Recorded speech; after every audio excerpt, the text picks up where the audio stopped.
For more than 50 years, colleges have taken different approaches towards admissions to make their campuses more diverse. Considering an applicant's race, generally called affirmative action, has long been standard at universities from UPenn to Harvard, but not anymore. The Supreme Court has ruled that no college in the US can consider an applicant's race in admissions. 9 states have already banned this practice. California did almost 25 years ago.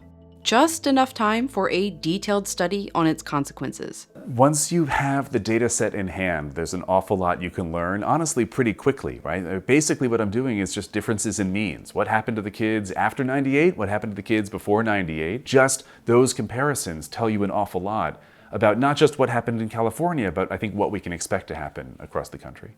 Here's how affirmative action changed college admissions and what the future of higher education might look like without it. Before affirmative action, selecting which of these student applicants would be accepted was fairly simple. Most colleges would essentially filter students. They'd set factors like a minimum GPA or a minimum test score, and voila, there's your pool of accepted students. Obviously, the more selective the school, the higher those standards were. But a big part of both test scores and grades are pre-18 educational investment and, honestly, non-educational investment. The degree to which you had a stable household, the degree to which you had some notion of being able to focus on your work. The better a high school you go to, the better the test score you get. The better sort of access to resources outside of high school, like tutoring or other services, that you had access to before 18, the better you test.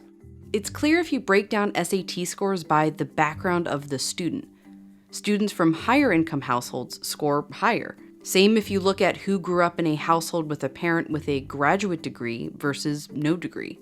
That also reflects in race, with Black and Hispanic students scoring lower than white and Asian students. So in the 1970s, when UC Berkeley's admissions really just looked at GPA and test scores, the student population was less than 5% Black and Hispanic. Students who might have been really high ability just weren't able to get the kind of education that would lead them to the kind of high standardized tests that would get them into a school like Berkeley. These schools recognized that they needed some way of admitting those students, and so they started affirmative action policies to try to bring in students from sort of every part of, in this case, the state of California. So in the 80s, they began considering race in their admissions decisions. It worked. By the 90s, they would chart students on a social diversity index. If you were low income and a minority and had moderate grades and test scores, you were in. If you were high income and white, you needed higher scores to get in. Some colleges, like the UC Davis School of Medicine, used quotas, utilizing a similar filtering system, but a few spots would be reserved for minority applicants. In the late 70s, a white student named Bakke fell here. Not good enough to get in among other white applicants, but with higher test scores and GPA than the minority students who got in. He sued, claiming discrimination. It made it to the Supreme Court, he won, and was admitted. The court ruled that while the goal of achieving a diverse student body is sufficiently compelling to justify consideration of race in admissions decisions, specific quotas went too far. More than 24 Supreme Court cases have followed, including the landmark Grutter v. Bollinger in 2003, which upheld that race could be considered as part of a highly individualized, holistic review of each applicant's file. That's essentially how affirmative action has worked the last 20 years. Instead of just filtering a pool of applicants, most colleges look at each person individually. Like Harvard will look at SAT and GPA, but also things like extracurricular activities, essays, awards, life experiences, recommendations, leadership, and yes, race. But this is exactly what the Supreme Court has now struck down. In 2 separate cases against Harvard and the University of North Carolina, plaintiffs argued this holistic approach was just a cover for discrimination against white and Asian students. The Supreme Court agreed, ruling that eliminating racial discrimination means eliminating all of it. The student must be treated based on his or her experiences as an individual, not on the basis of race.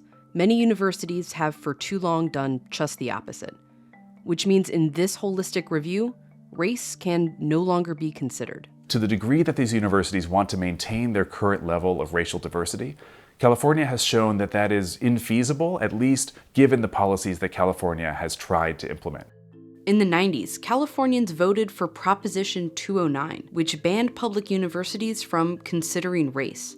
Zach Bleemer conducted a massive study in California, following students that applied before and after Prop 209, looking at where they eventually enrolled, graduated, and then at their wage statements. So you can see, so long as they stay in the state of California, where they work and how much they earn all the way through 2020, 25 years almost after the affirmative action ban was implemented.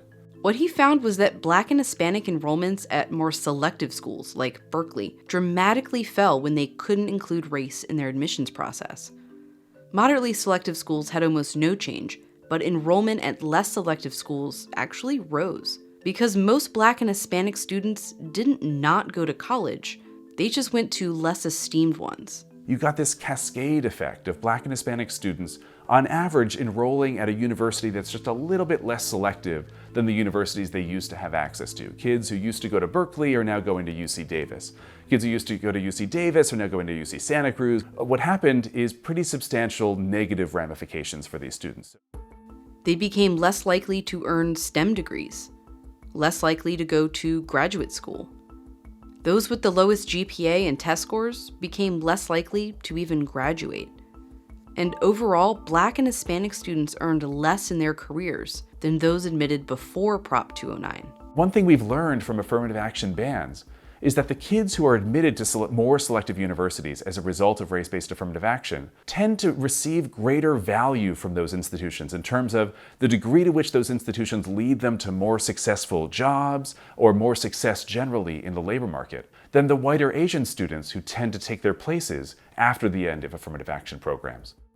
Bleemer has also studied the effects of what's called race-neutral admissions policies, which can include outreach and income-based admissions, as has Georgetown University.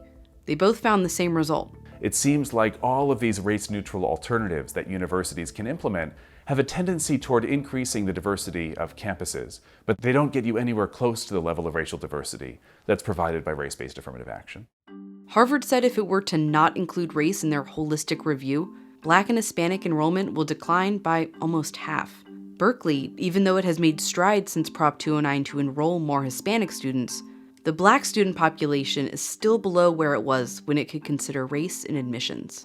I think we'll see declines in Black and Hispanic enrollment, potentially in some cases quite severe declines in the next couple of years. And as a result, you're going to have this sort of downward shift, Black and Hispanic students enrolling at less selective schools than they had access to previously. There's no clear silver bullet for such universities just to maintain diversity as it is right now.